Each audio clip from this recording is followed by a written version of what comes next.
Məyli saxsaqlarlar sağlığına, sağ ol Mənsur, səni də yorulma.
Bütün şairlerimizin ve ustad şair Rafail, Profesör Rafail Azerbaycan'dan bu şiiri yazıbdır. Onun da özünü isteyenleri sağlığına.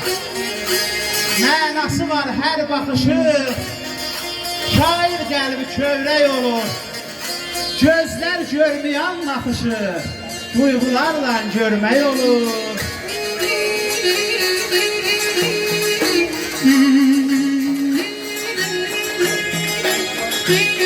Köyler eşidir ahımı, sular aparır yuxumu.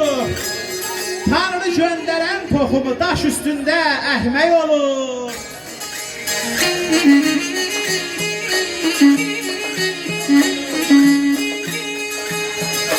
Abala beşin oğlum, duyan çoxdu, əzaq çoxdu, divan çoxdu, ay aman aman.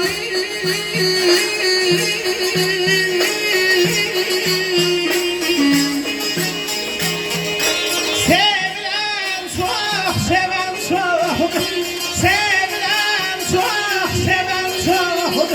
Gelen üre, hey peş olur, hey peş olur, hey peş olur. Niye derdimden almadın, öpüyorum da kalmadın,